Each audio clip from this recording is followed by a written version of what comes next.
It's totally Matt's fault Hey, now. everybody. Welcome back to The Collective. We have another fantastic show for you planned out today. Very excited as we were all jibing a little bit a second ago there. I think you all should do the same. Make sure you like the show, hit the subscribe button, hit the notification bell, do all that good stuff. That way you get your email every day that we go live, which is, of course, every day.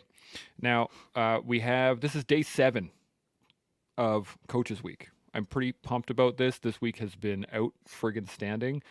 Sarah and I were talking about it ahead of time, a couple of the takeaways she's taken. And I do kind of want to hit on this a little bit throughout the conversation in terms of, some of the takeaways we've had over the week, but I do also have some questions. So before I get anywhere, you guys got any thoughts or questions on top of your guys' head that you want to hit Yeah, on? I do. I'd just like to reiterate what you said. I'm not adding anything more, so I'm not going to be. There's no original thought going into this other than before I came into this podcast, I was on my live IG chat. And then just before I started that, I had put up an IG post. So the IG post and what I was talking about today and live on IG was about how to become a good coach to some degree. And what it does is it takes time. Time. You just got to put time in as a coach. The more time you are as a coach, the better you are as a coach. And in my opinion, it's just my opinion, I think it takes at least a decade to become a great coach. Like you can be a good coach at year 3 or year 4 or year 7. You can be a good coach. But to become a great coach, a decade plus is what I feel it takes to gain the experience, the clarity on how to do it best for everyone you work with. Now, what I then followed on with is, and if that isn't you, well, come on over to the collective, where for the last week, the coaches Q&A, there's been coaches that are dropping the wisdom, the free wisdom. Like all you got to do is come over and listen to a week's worth of material, 7 hours of material, and go away a better coach for free, rather than pay $495 for the 2-hour-long video coach course that you'll get from someone who can't spell coach. If you consider the institutional knowledge that we've had over here this week, combine all the decades of coaching wisdom that we've had, I don't even know what it would be. Several hundred years worth of coaching experience, not for $495, for free. So if you're tuning in for the first time today to listen to this one, you haven't caught up on the other days leading up to this, go listen to Coaching Week, the entire week, if you're a coach. Yeah, and technically it's actually 8 hours because we did start with Coaching 101 on Coaching Sunday 101. last time You're with right. Sarah and Sunday Matt. It is, I almost just called you Sunday Matt, just like Sunday. That's it. Which, I mean, maybe that could be a new name for you.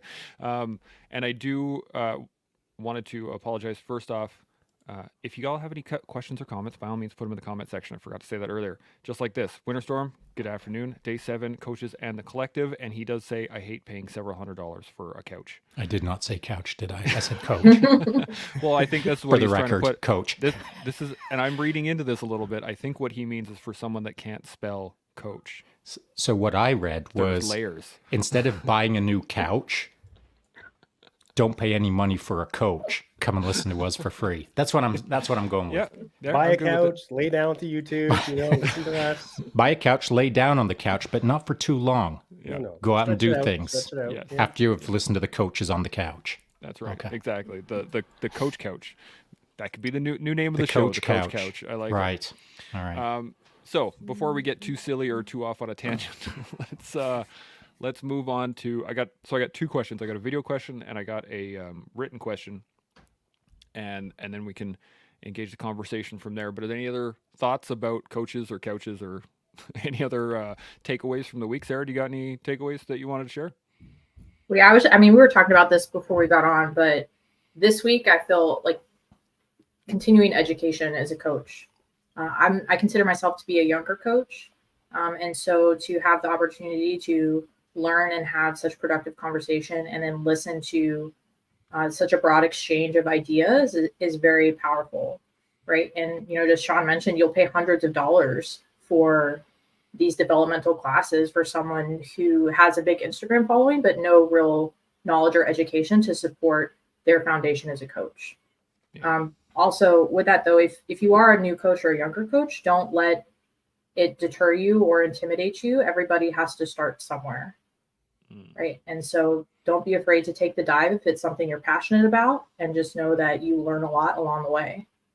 Yeah, I agree. Absolutely. I did say that in my live IG chat. Just start as a coach. Just start and get your mad hours in, as it were. And I'll also say this to play off of what Sarah just said. As an experienced coach, I'll call myself, because I've been coaching a long time. There isn't a minute that I don't learn things over here on the collective. And this week has been a transformative week for me as well. I'm not so dogmatic that I think that I've cracked the code on coaching. How I got to the point in coaching that I've got to is by listening to people who are wiser than I am. And so I will always listen to someone who's got the wisdom. And this week has been chock-a-block full of wisdom. Yeah, I was just going to add on. Like, I was thinking the same thing you just said. Basically, it was in a way, it was an ego check too. You know what I mean? Where it's like, hey, yeah, I'm a coach, but there's so much more out there. So, Yeah, it really is. It's been good for everyone, I think.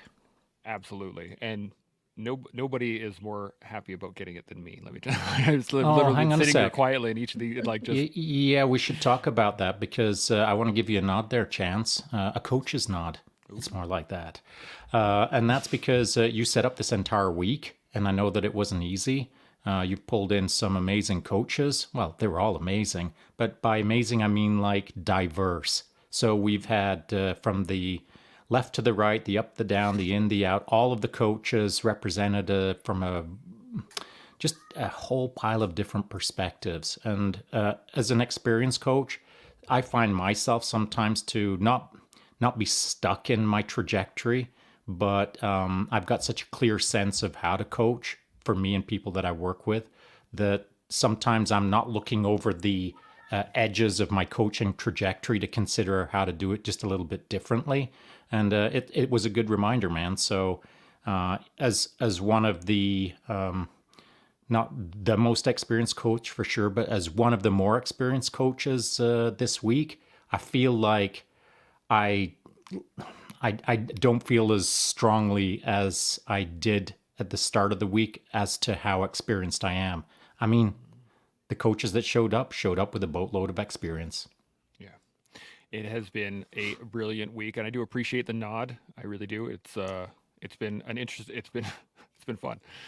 Salty Jinx just jumped in here. He says it's been a brilliant week of discussions, and the scope of ability and specialization was awesome. So appreciate it. Now, any other thoughts before we dive into the conversation? Because we do have a couple questions here, and I do want to hit on them. You guys are good? let it rip. Good. Groovy.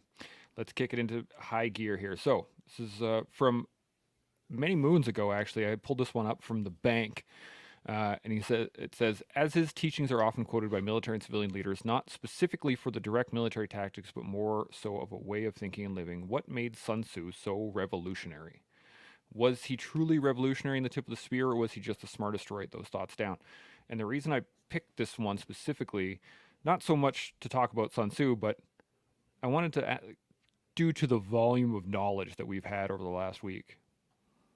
You know, is any of this stuff new, or is a lot of this stuff kind of reimagined old information, if you get what I'm saying? Sarah, I'm going to go to you first. What do you think? So I think there's actually very little new thought that is introduced into the world.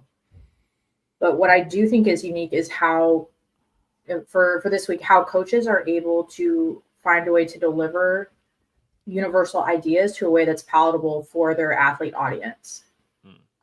Because how one person receives and digests information is not the same for everybody, right? So you could tell me, hey, Sarah, I think the sky is blue today. And I might be like, And then Shaun might tell me, Sarah, like, this is a really specific shade of blue. I'd be like, yeah, Shaun, that's a really good idea. I see your point exactly. And it's all about how you're able to present and connect with the individual who needs the coaching or the advice or the deliverable information. I like it. Matt, what are your thoughts? Just direct to the question, I think Sun Tzu was one of the first people to write it down in the way that was palatable for all, the broad audience. But I agree with Sarah where there's no real new techniques but it's adapted to the current environment, right? With Sun Tzu's Art of War, used as a military document, but then now in modern days, it's been used as a business document, right? How to succeed with companies and stuff.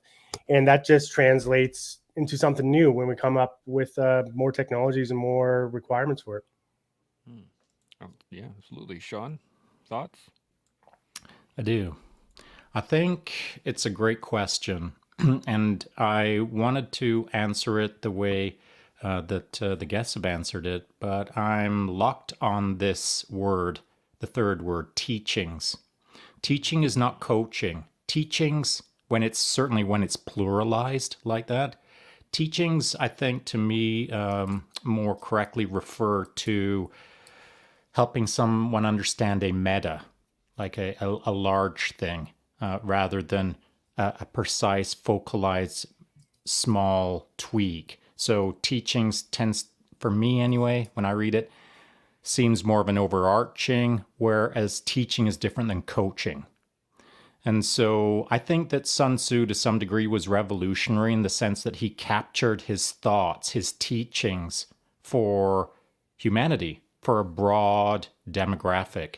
And you don't have to be an athlete. You don't need to be coached. You don't need to want to get anything from anyone. But if you pick up Sun Tzu's book and start flicking through it, he's going to teach you something, or more correctly, you're going to learn something. But that is not the same as being coached or being an athlete or someone who is being coached. So I think that teaching is an important word in that question. Now, was it revolutionary? Is there a lot of original thought? I think that a lot of the past thought and today's modern thought is similar, but that's for teachings, not for coaching. I think that coaching is quite a bit different then versus now. And I can use myself as an example. A couple of decades ago, whatever I was coaching, I coach better now. 10 years ago, whatever I was coaching, I coach better now. Coaching is some science. Coaching is more than just teachings. So the things that I've learned over the last decade in respect to cortisol and adenosine and dopamine and blah, blah, blah, all of these things, I didn't know those 20, 30 years ago, but I do now. Science and coaching. Coaching to me is something different than teachings, though as a good coach, I think that you can teach within your coaching. I hope that makes sense. Interesting. I'm wondering, because what you mentioned earlier, being a coach requires, at least a decade to be a good coach, that kind of stuff. But I'm wondering, do you need the decade worth of being the coach, or do you need a decade of like being surrounded by coaches? So I guess more what I'm wondering is, to apply teachings to coaching, is that what you require the time for, or do you require it for the granulation of figuring out how you coach? Shaun, I'm going to come back to you. Does that make sense? Yeah, it does make sense to me. I think as a generalization, we could take it in a bunch of different ways, but I want to be a little bit more specific and state that it depends on what the new coach is trying to accomplish. Maybe they start off as just trying to be helpful. And over a year or two, they're just trying to be helpful. And they, like maybe Sarah is an example. I can see a potential where Sarah was in BJJ and then she was just trying to be helpful on the mats, maybe as a white belt or a blue belt or whatever the case is. And as she found her rhythm, as she found that she could translate things well to people, or she just enjoyed being an assistant coach or whatever the case is, she started engaging in coaching. And through that timeline, she just found herself coaching more and more, and she liked it more and more. And she's got herself to the position that she's in now, where she's coaching in whatever capacity with whoever she's coaching with. And along the way, you can do that naturally. and you might not be, and I'm not speaking about Sarah now, you might not focus on the science of coaching. You might just focus on being a coach, and you might focus on passing out lessons on the mats or in life. But that doesn't mean that you're focused on the career of coaching. You're not on the trajectory of coaching. You're just coaching. You're not like all in 10 out of 10 coaching. If you're all in on 10 out of 10 coaching, in other words, if you feel that this could become your primary profession, or this is what you want to be known as, is a great coach, time to get to work. It's time to start reading all the books, listening to all the people, and doing all the things that will make you great as a coach.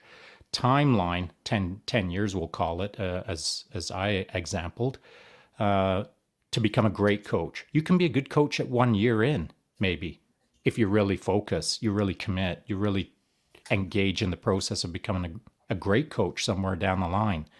But that takes time. But in that timeline, you can still focus on being a great coach in that timeline, that 1 year, 2 year, 5 year, 8 year, whatever the case is. I think, to me, the aspect of coaching, again, requires a lot of time. Does that make sense? Yeah. Matt, you got any thoughts on it? No, I like, it's about exposure and experience, right? Yeah, I believe that you need exposure to good coaches to learn from them how to coach, but you also need experience in the subject that you are wanting to coach as well, right? And then also a willingness to be able to share that information that you are, cultivating between experience and exposure. I like that. Sarah? Any Yeah, thoughts to add? I think that concept of experience and exposure is critical, and that's where you start to look at that timeline. Because like Shaun said, you can be a great coach and have the ability to connect and motivate and like transformatively inspire people early on. But as much as coaching is an art, it's a science, and you need that time to take in all the information to expand the breadth of your education. Because eventually, whether you are more interested in coaching like general population or a very specific skill set, there's so much to attune yourself to with how to push people to the next level with intention, safety. And I think that maybe a lot of that is lost with how much we see, like on the internet, right? No one is going to see all the hours that coaches put into bettering themselves for their athletes based off of an Instagram snapshot. Right. And I think so it's important to really pay respect to the fact that really great coaches have spent hours. They put in the mat hours or the barbell hours or the book hours, whatever it is, to like really hone the craft. Shaun, you looking at your thoughts? Yeah. Yeah, thanks. And the reason that's perfect. That beautifully plays into what I was trying to illustrate in my IG post this morning. I just put up a photo of myself with some verbiage. And the photo is me looking like I've just gone through the ringer on my mountain bike ride. I forget how long I rode, 6-8 hours, whatever the case was. It was a hot August in 2015, really dusty. I'm wearing a headband. You can see all the dirt on the headband through the helmet slots. You can see all the dirt on my face as I'm taking the selfie. You can see all the dirt on my arm if you pay attention. And I threw up that photo because sometimes I feel that, to your point, Sarah, newish coaches, or more correctly, probably newish athletes, will sometimes look at a coach and not understand their coach and what the coach has gone through. There it is. Thanks, buddy. That's right. We've got technology. I forgot that. So as you can see in the photo, I'm wearing my jersey for Momentum Coaching, Creating Athletes. That's the company that I created for 15 years of high-performance race coaching. And so that is me looking like I've been put through the ringer, as I said. And what I wanted to do with the photo is help people understand that for me to get to the start line of coaching, there was a whole pile of work before I started coaching. That was me being an athlete. That was me making mistakes without a coach. That was me trying to figure things out all by myself and getting all the blood, sweat, and tear moments. And through all of that process, it's helped me understand what athletes go through on day 1, day 10, day 1000. And I think, I know that there's people out there that make this reference to, I forget the coach's name. Was it Cuss Amato? Anyway, there's a very famous boxing coach who didn't really box, but he's known as an amazing boxing coach. And sometimes the reference will be made to him like, yeah, but that dude never put on gloves, and he's an amazing coach. And I've heard it about football coaches as well. That guy never played the game to a degree where it was ever notable, but he's an amazing coach. Okay, that's cool. But those are outliers. And sometimes the focus is spent too long on the outliers. You don't have to bleed, you don't have to sweat, and you don't have to have any tears to be a great coach. Just look at that guy. He did it. Well, he's a freaking outlier. I can assure you that any coach that I've ever talked to, real people, like that I can poke, for real, not internet legends, but real people who have coached, every single one of them has gone through the hurt locker to be able to understand what the hurt locker is. And so my point this morning was, you cannot learn how to be a coach from a book. You cannot learn how to be a coach from a course. You can only learn how to become a coach by being in the mix, sweat, blood, and tears, dirt on your face, dirt on your boots, feeling the grind, being in the game. Not the game of coaching, but being in the game that you're coaching, if that makes sense. Sarah, you got any thoughts on that? Yeah, I think that's spot on, really. I don't think that, I mean, maybe it does depend on what you coach, but anything where you're going to ask an athlete or an individual to go through something that is going to put them in the basement and you want them to come out the other side, you as a coach have to understand that, because you either need to be able to put that person into the basement to bring them out of it, or if they put themselves there, know how to get them out of it without it being a completely destructive experience. Matt, any points to add? No, I agree. Like, you have to go through the hard work. You have to been there to share your experiences. Yeah. Absolutely. Now, Yeah, through this and week, sorry, go ahead. Just a little bit more on that. And I'm not I'm not going to use the specifics of, in order to understand the kind of hurt that someone is in, to pull them out of the hurt. I'm not just talking about the mechanics of it. I'm not talking about the science of it, though that is all in play. I'm also talking about the emotional understanding of where a person's at. Oh, they're in the hurt locker. Physically, that's easy to understand if you've been there a ton. What isn't easy to understand if you've never been there is the emotional hurt locker. Like that, you can't understand that out of a paragraph in a dusty book or a New York bestseller chapter that talks about emotional hurt locker in 3 easy steps. I want my money back, and I want to put you through some hurt locker, Mr. Publisher, so that you understand what the heck you're talking about in this chapter through your sterile words. And that is the difference I feel between a great coach and someone who thinks that they're going to be a great coach. Is great coaches are in the mix. They've sweat, they've bled, and they've teared. And not just once. And it's probably in their future as well. So all of the things that I've experienced as a coach, that's what makes me a coach. But my coaching, even though professionally I stopped it to come and do podcasting, I'm coaching every single day, just not professionally. And so in the future, near future, who knows? Maybe I'll re-coach again. I'll start professionally coaching again. We'll see. I don't know. I'm not closing the chapter of coaching in my life. But I do know this. If I never coach another professional day in my life, every single day that I've got left on the planet, I'm still learning things as a coach. Another thing to that too, Shaun, I really liked your point was, and it kind of popped my head when you're saying that, is that when you're in the hurt locker and you got to drag yourself out, right? As a coach, sorry, as the person in the hurt locker, who was the coach that pulled you out, right? And then now as you as a coach, are you utilizing those same techniques that were introduced to you, not taught or anything, but like how that coach pulled you out, or in a good or a bad way, are you utilizing that within your coaching technique? I think that's an interesting thought for that too, as well.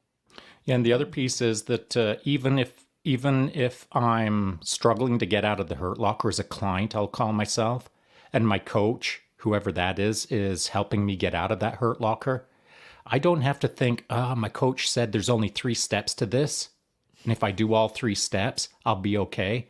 What I do have to think as the person who's being coached is, I'm not sure how this is all going to play out, but I trust my coach because he's freaking been there, done that. And he's got the t-shirt. And if he's got the t-shirt, funny enough, I'm wearing a 24-hour solo mountain bike racing t-shirt from 2010 World Championship in Canberra, Australia. If someone has got the experience, all I need to think is, I trust that person. And that's so critical in a coaching athlete relationship or coaching person relationship. If someone shows up, they don't need to be able to spell mega. I'm the only person who needs to spell mega in that moment. If you show up knowing nothing, that's cool. You got to trust me though, because without that trust, you ain't going to get yourself out of the hurt locker in a way that perhaps I can't give you those 3 steps, but you trust that there's steps that you're going to engage in. And if you trust me, you'll also start learning new ways to get out of that hurt locker that I won't even be talking about. But the trust will encourage you to try new things. Step 4, step 5, step 7, whatever the case is. Yeah. Sarah, you got any thoughts on it? Yeah, I do want to just clarify. I 100% agree. And I think a lot of the coaches this week actually touched on this as well, is that, you know, coaching is so much more too about how you approach an athlete's mentality. Like, can you access their emotional intelligence? Can you access their thought pattern? Because a lot of times, especially when athletes are like in the basement or in the hurt locker, their responses are very primal, you know, and they have to have that trust in you as a coach to be able to just put one foot in front of the other and follow. But I think it would be a misstep as a coach to expect an athlete to, 1, blindly trust if you don't have the experience to back what you're asking, and then 2, to not take into account the mindset is 90% of the battle. I think a person can physically do anything for a long time, but if, as a coach, if you can't access the mindset, you won't be successful with that athlete. That's a great point. Any other thoughts on that? Yeah, about 7.5 days worth of thoughts, but because I mean we're all on the right track. I mean we're all generally heading in the same trajectory on this conversation.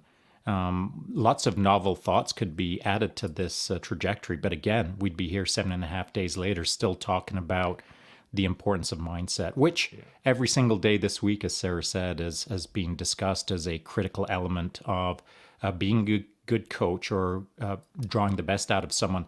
In fact, yesterday it was detachment 1. Dick? Was it Dave? Dave, sorry. Yeah. I'm the worst with names. It's all good. But detachment 1, Dave. Yeah. Great guy. I might not remember his name, but I do remember he's got a good head on his shoulders. Yeah. And, a lot of things that he was saying, and if you haven't seen that episode yesterday and understood his background, the high level that he coached at on specifically mindset with special operations tier 1 down in the United States and etc. If you just listen to what he's saying and refine all of it down into simple words, you'll hear time and time again throughout that hour, mindset. Mm-hmm. Over and over and over. It's all week. It's been mindset. So I've been trying to clarify everything down into kind of a single statement as to like what coaching is. And I mean, it's a lofty goal, but I'm going to hit you with this. Good and luck. I want to see if this sounds about right. Coaching is the translation of dogma through the lens of personal experience. It's not bad. How's that sound for a little blurb? Yeah, it's not bad. I mean, The problem with that is it's so fraught with not a lot of other information in there. Fraught in the sense of the topic is so massive, I just want to immediately start filling it in with a little bit of nuance, you know? Yeah, absolutely. Because when we started this, what I thought of as a coach was more of a position than like a lifestyle or a way of life. And so I've been trying to kind of wrap my head around as to, what a coach is at the base level of it. And I keep thinking, there's teachers that, I can translate something. I can translate written word to you, or I can translate some of my experience based off of the word to you. But coaching really is about the development of those ideas and taking what is written or what is known and then translating it through my own personal experience to the athlete. At least that's what I'm thinking of. Well, the only importance there is translating to the athlete. What I'm trying to do is not to, but be with. And I know that sounds weird. I think of it as a two-way highway, not a one-way highway. And so I could easily deliver coaching McCoach in a one-way highway. It makes my life way easier. It's not complex. It's a one-way highway. Where it gets complex as a coach is when you allow it to be a two-way highway. And that two-way highway is interactive. And if you're not experienced, it can go in all kinds of directions. And if you're not comfortable with all of those different directions of that conversation, then you start feeling like maybe insecure, maybe like you're not the right person for the job. Maybe you're like, wow, this person I'm working with is really difficult to work with.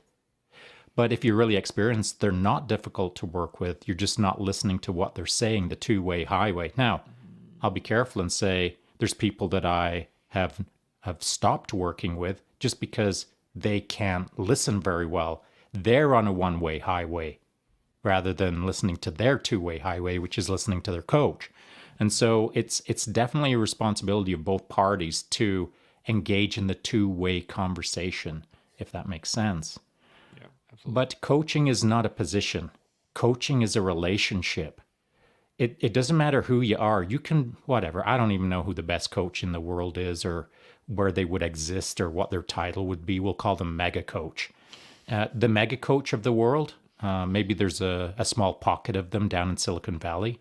The mega coaches, if you're hanging out with all the mega coaches and only talking to mega coaches and only working with mega athletes, you're not a mega coach. You're insular. You're almost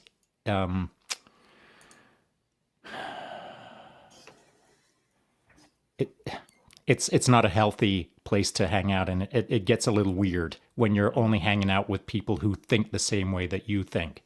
So if you're only working out with a mate, stagnant. I was thinking of incestuous. I didn't want to say the word, but I held off as long as I could. So I think that it's a dangerous game to play as a mega coach, is to only engage in mega athletes or mega customers or mega clients that you mega want to work with. As far as I'm concerned, as a wannabe mega coach, you should challenge yourself to work with people who make you uncomfortable, people who have never had a coach. And now it's your turn to tie on a white belt of day one coaching a day oneer again. And that sounds weird, but if you've been coaching a long, long time and you've found yourself mostly coaching incredible people to become more incredible, well, you've got a gap in your coaching game, and that's called working with people who don't have a freaking clue. And it's time for you to start kind of remembering how to do that so that you can better serve your regular clientele who are, awesome.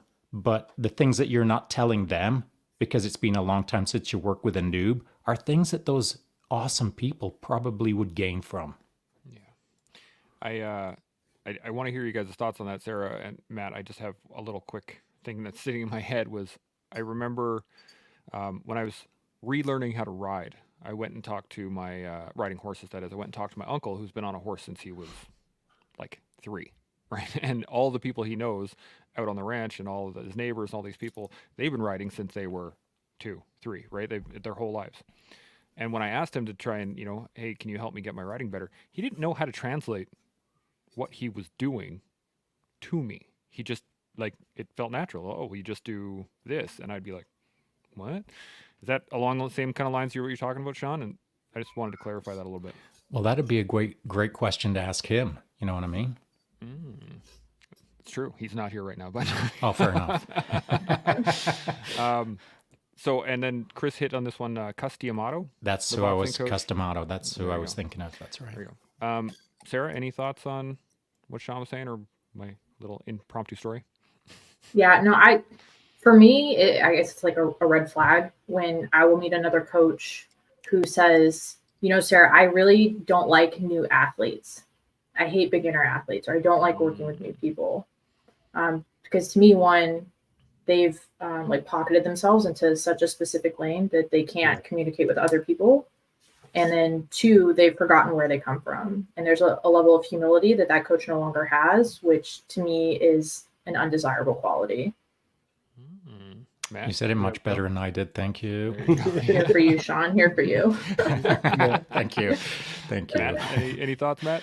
Yeah, no, just the same idea with the everyone gets, not everyone, but people get stagnant when they get comfortable with what they're doing. And I believe a coach is one of those, I want to say teacher, but even though coaches aren't teachers, right? Just relax, Shaun. Wait for it.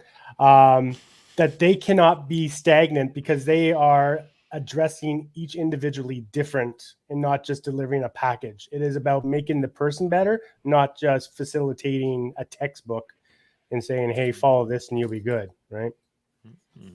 That's Now true. you go, And Shaun, if you want. They got to keep on learning themselves so they can be better and pass on new and better information in a better way. That's right. That's the granularity of it. For me, there's a process, and I can take anyone in the world and put them in my process. But the person that's in front of me in that process then gets boutiqued. They're Agreed. all in this trajectory, but they're all in their own little trajectories within the trajectory. I could slice that trajectory a million ways, and I can slot all the people that I've worked with in different slots, but they're still in my process. They're still in that general trajectory. And as they're in that trajectory, it's my job as a coach and this is what I did. I was a boutique coach, a custom coach. Every single day, I tweaked an athlete's plan based on what had happened that day or the day before.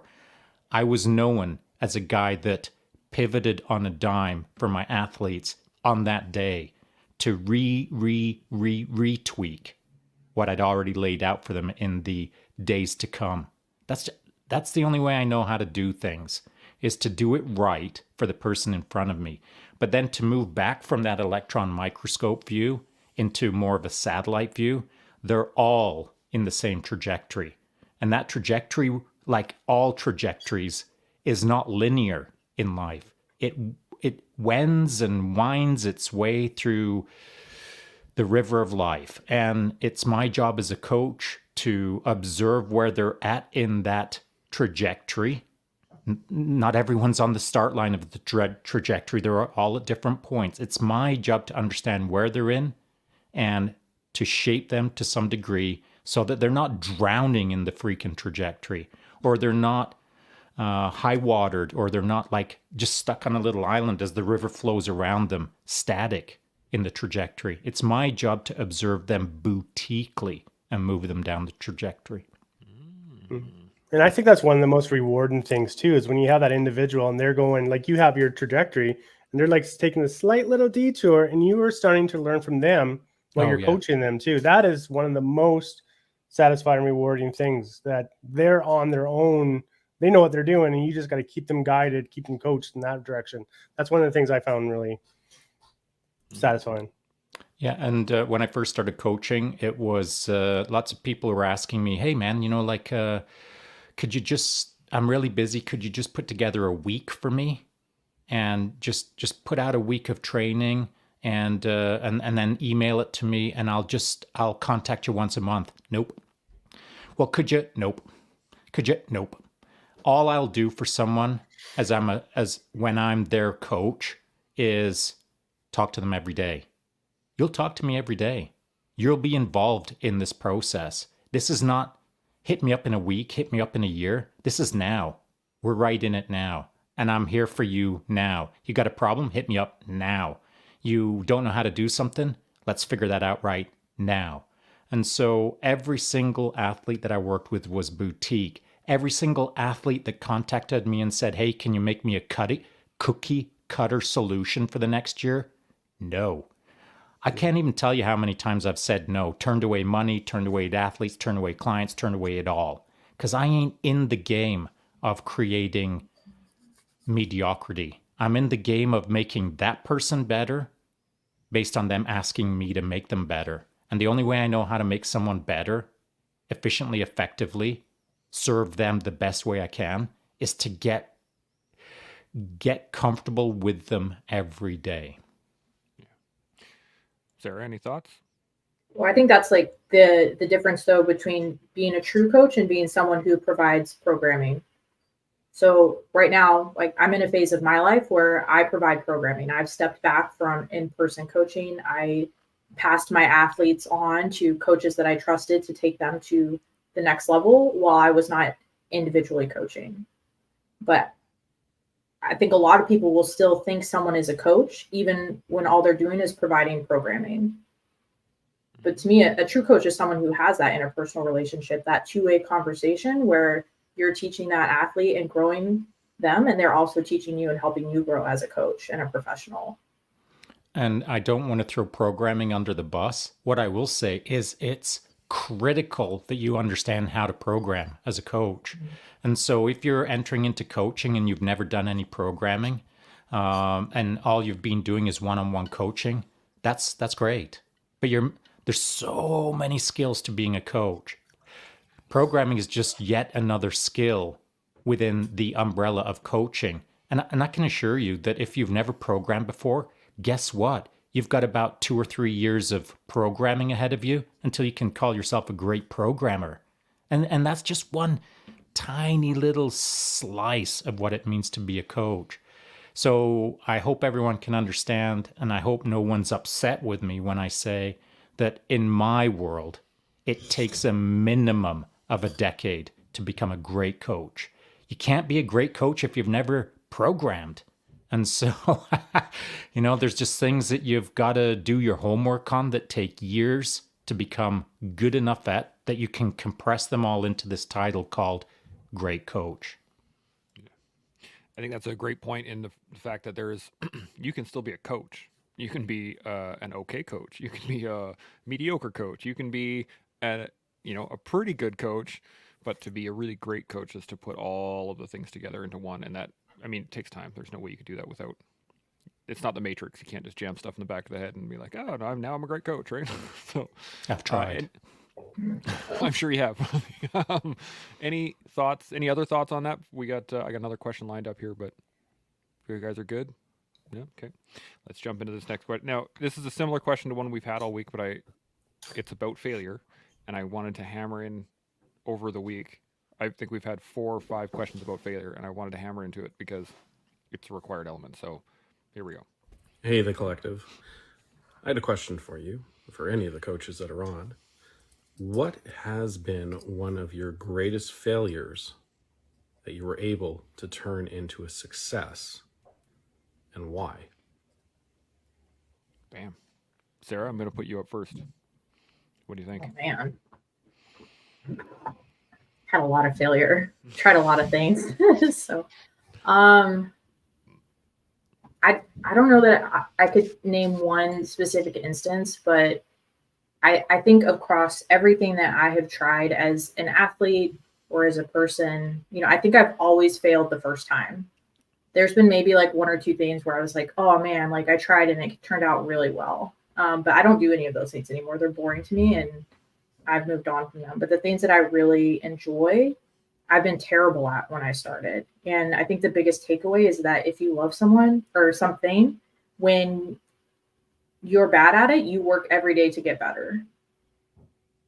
Maybe that's being a coach, maybe that's being an athlete. Like for me, jiu-jitsu, when I did my first big fight, like I just got smashed. I had worked so hard, like in the training, but I just it wasn't, my game wasn't well-rounded enough, I think. And it was a really humbling experience. And so from that, I didn't quit. I got hungrier. I was like, man, I love this. I love this feeling. And I train as often as I can. So I think the big takeaway is if you're really invested, you keep growing through the failure. You don't stop. Yeah, absolutely. Matt, any thoughts?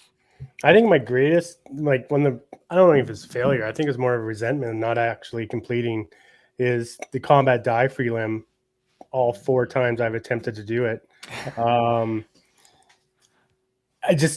first one I was like 8 of 6, and then it just went downhill from there. It was injuries, there was panic attacks, and then the last one was a chest injury, and they're like, you can't go dive.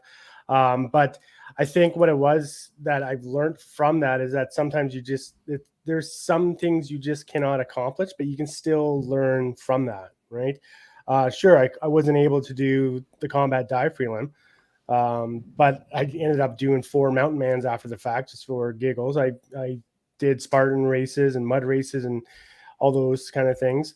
I love being on the water still. I love, doing what I can. And it's the skills I've learned from that failure, that it's still pushing me on to keep on doing things that I do enjoy and not focus so much on, hey, I failed that, I'm a loser. It's like, no, I learned from that.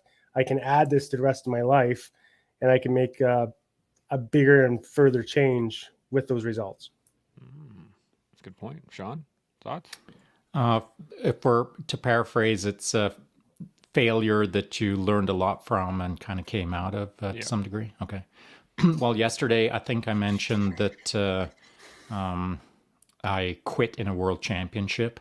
Yep. That sucked. I learned things there. And I talk about that to some degree yesterday. But today, I guess another good example, because like the panel, I'm not sure if I failed more than the panel combined based on my age, but I failed a lot. I think something that stands out for me was less of a failure, but more of a lesson. I guess it was a failure in the sense of in the moment, it was a failure to understand what was going on. And so it was my first night on the BJJ mats. And I just turned 52. I tied on a white belt for the first time in BJJJ, but I was showing up with about 32 years of martial arts experience that night.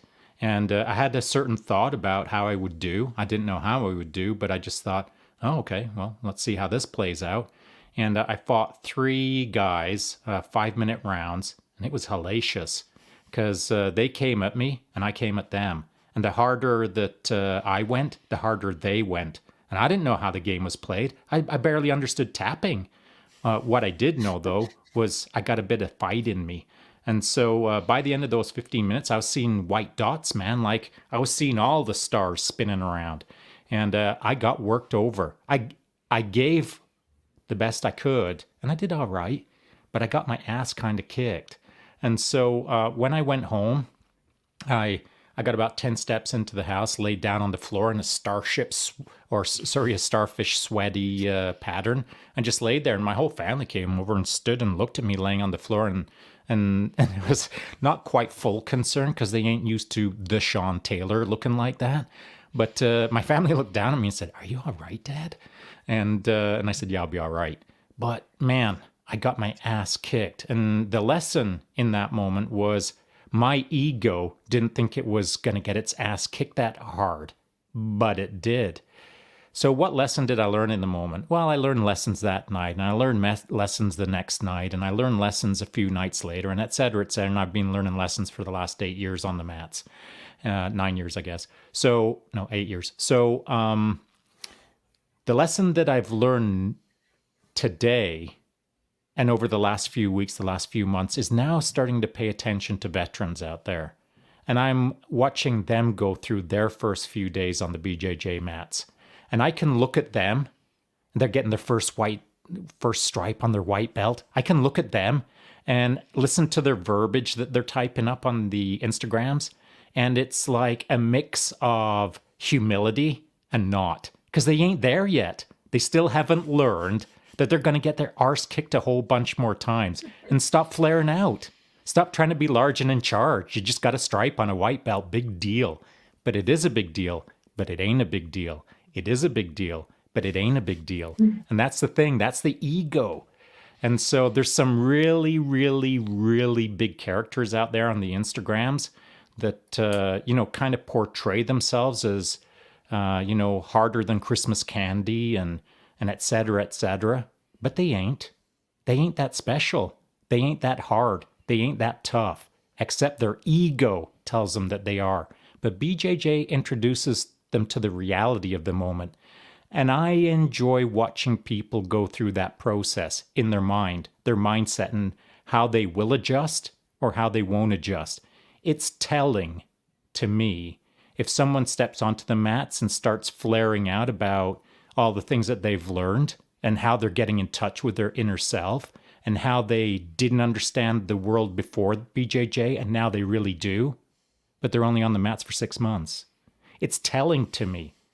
It says a lot of things about a person.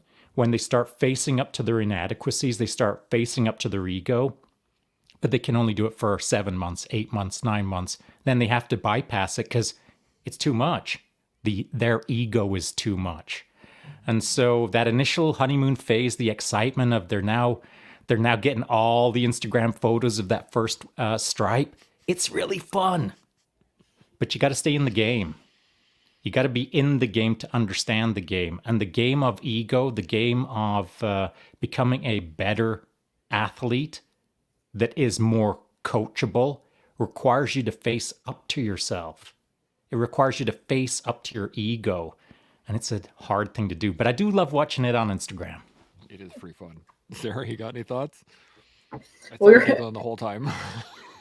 So I just came from Open Mat before this podcast, and me and one of my training partners, we were actually having this conversation almost to a T, and we had a little white belt, and he's just like all gassed up and going hard. And we were saying that we always love when new people come into the gym, right? And they just get smashed by like Alan or one of the other like big guy upper belts. And we have this other female black belt. She's amazing. But she weighs maybe like 100 pounds soaking wet. And so they're like, oh man, like I just got crushed. Right. And so then they'll go ask her for a round and she just annihilates them.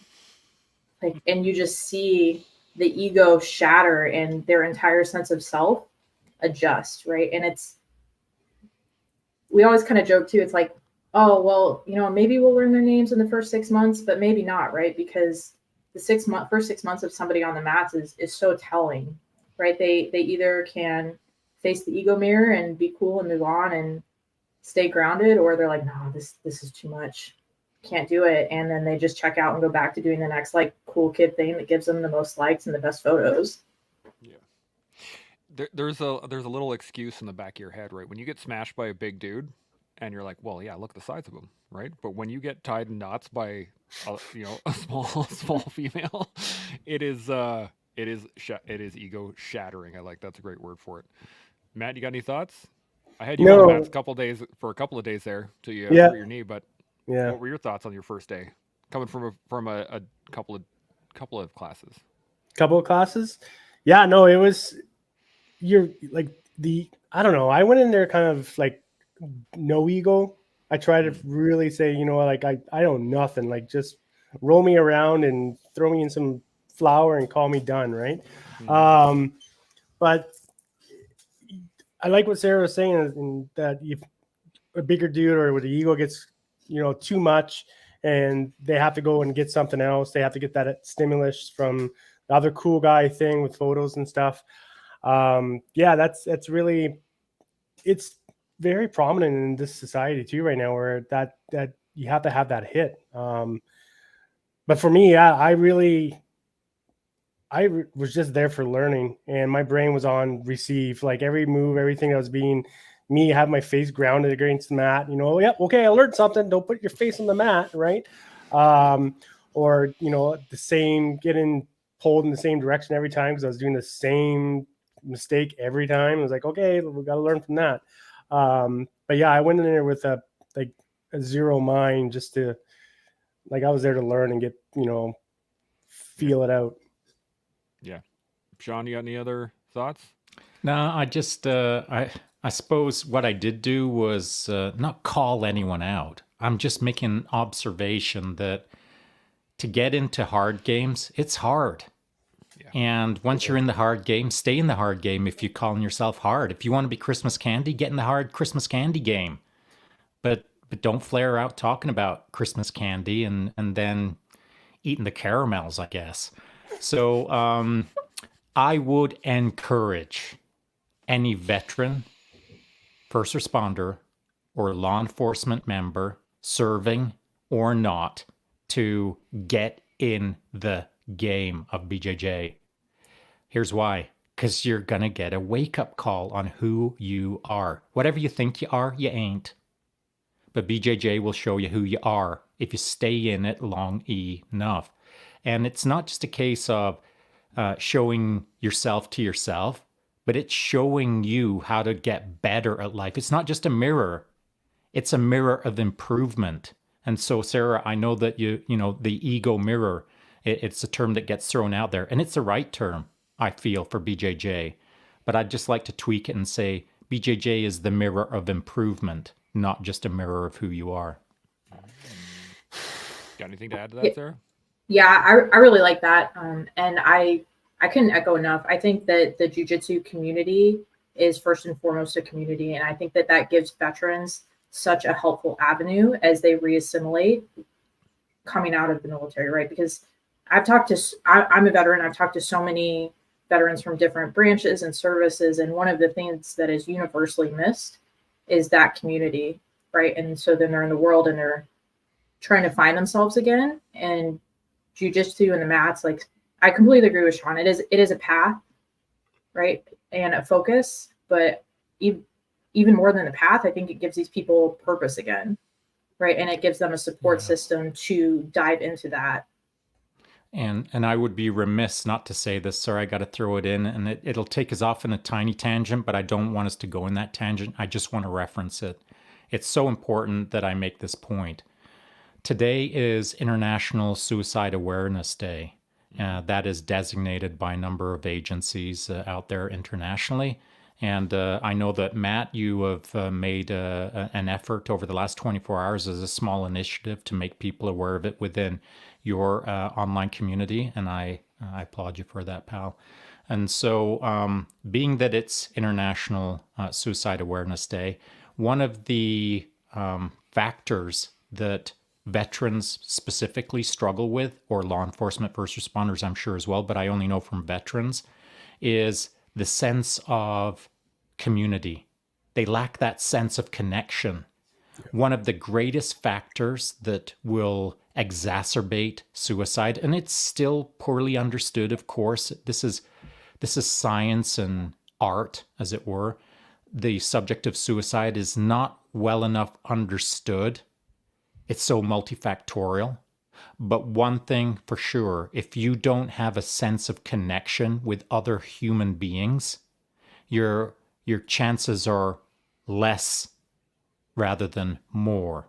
And so if you find yourself kind of feeling disconnected from society, disconnected from your neighborhood, disconnected from your friends, disconnected from yourself, go connect with other human beings who actually will freaking care about you on the mats. It doesn't matter what you think you do know or don't know.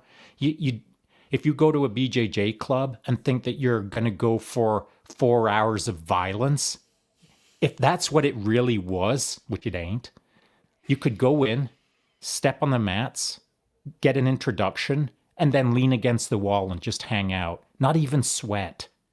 Just observe. Just hang out. Just say, I just need a minute. I just need another minute. You know what? I'm just going to sit here and watch. I'm just enjoying the vibe. Can I just check it out? Well, in my books, that's a win. You don't have to be doing any judo throws. You don't have to be doing any chokes. You don't have to be doing anything. You just got to show up and connect with the human beings that you were connected with at one time in your life, that you know how to connect with easily. The commonality of brotherhood, serving, anyone who served understands the commonality of that bond. Where we lose that sense of camaraderie and that bonding effect is we're divided through the divisive issues of all the white noise that's buzzing around the world. And so you can strip all of that white static out of your life by simply going and standing on the mats, feeling what you feel, leaning against a wall, feeling what you feel, talking to other people, feeling what you feel, but most importantly, feeling like you're part of something. Yeah, 100%. Matt, any thoughts? to No, add? no, we're Okay. good. Sarah, any thoughts to add to that? Yeah, no, I just completely agree. And I also just want to continue to advocate for the jujitsu community a little bit. For myself, on my darkest days, I know that I have sat in Shibaro jujitsu, either like just on the floor around the people that I know support me, and left that gym feeling better. Or if I couldn't go to that gym that day, I had a training partner at my house sitting with me. Yeah. And that's what you get in that community. And it's just, there's nothing like it. And it's so powerful. And I would encourage everyone to at least try it. There is nothing like it. And I'm glad you raised Alan's name, Alan Shibaro. There's nothing like being involved in the jiu-jitsu community and also with a good coach. And so it's not just even a good coach, it's just a good human being, which Alan is. And so I'll say this to put an exclamation mark on that. When we had Alan on the show, just was it a couple of days ago, Chance? Friday, yeah, a couple Yeah, days. Friday. When we were finished the podcast, we hung out in the green room for an extra hour, hanging out with, it was plus of an hour, just hanging out, talking with Alan. I mean, Alan is a great guy. I got a lot of time for Alan. How much time do I have? Well, an extra freaking hour and a half in the green room. And my time is not cheap in my mind. My time has cost. Time is important to me. And so I don't give away my time. I don't throw away my time. I don't disrespect my time. If I'm hanging out with someone, it means that I respect my time enough to know that this is good time. So that extra hour and a half in the green room with Alan is because he's a great dude. And if you can find a great guy or girl that will mentor or coach you on the BJJ mats, well, freaking congratulations. You're on an upward trajectory. Yep. I say this pretty regularly, especially to the people that I'm teaching, the juniors and the white belts, is that as in jiu-jitsu, as is life. I mean, you can translate so many things from jiu-jitsu into life, and it's almost one-to-one. It is a great sport. And on top of all of that, I do want to point out you're wearing the Weedify shirt right now. Weedify is a fantastic foundation that helps vets get into jiu-jitsu. So by all means, if you're down in the U.S., look it up, hit it up. If you're up in Canada, there's stuff coming, so be aware. Oh, it's so close right now. So It close. is like right there. Yeah. So very excited for that. Now we are just a bit over time. Any thoughts, any final thoughts on today, on the questions, on coaching week, on International Suicide Awareness Day, anything from the last, I can't even think, the last 8 hours of just unbelievable time here. Sunday, Matt. Come on, keep going. What are your thoughts? First off, coaching, I think it is it's something that is constantly evolving, either as a coach or as someone who is being coached. There's always something moving forward, and it's not a program like we kind of established, even though there is programs. It is not teaching, but you are being taught. And there is stuff to be facilitated, but you're not a facilitator. You have to be able to adjust and adapt and grow, evolve the person that you are partnered up with to get to a higher level, right? And on the side of the Suicide World Prevention Day, anyone feel like, honestly, throw it out right. I'm going to throw it out right now. Contact me if anyone feels like just sitting, chatting, and having a coffee. Like, we're veterans, we're friends, this is a world of people, and we have to be able to reach out, and we have to be able to take that moment to step back and actually help each other out. Yeah, absolutely. Sarah, final thoughts? Yeah, I love what Matt said. Coaching is definitely it's a life learning, like whether you're doing it professionally or just getting into it, it's a lifelong endeavor. Don't be afraid to start, and don't stop learning. In regards to it being National Suicide Prevention Day, I didn't realize that was today, but thank you so much for bringing that up. It's just really important. I think we've all, in the veteran community, lost a lot of friends to those things. And if you're connected with me, I'll always make time for you if you're in the dark place, and no one's ever alone in that way. So thank you guys again for having me on. It's been awesome. Absolutely our pleasure. Shaun, final thoughts?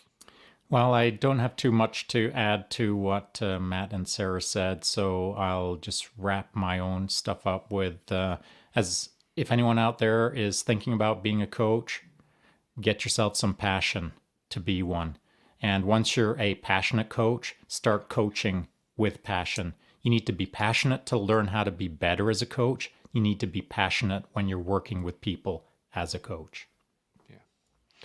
Well, I do want to thank you, Sarah and Matt and Shaun, for not only today, but I'm going to use you guys as proxies for everybody because you're here. But it has been an absolutely transformational 8 days.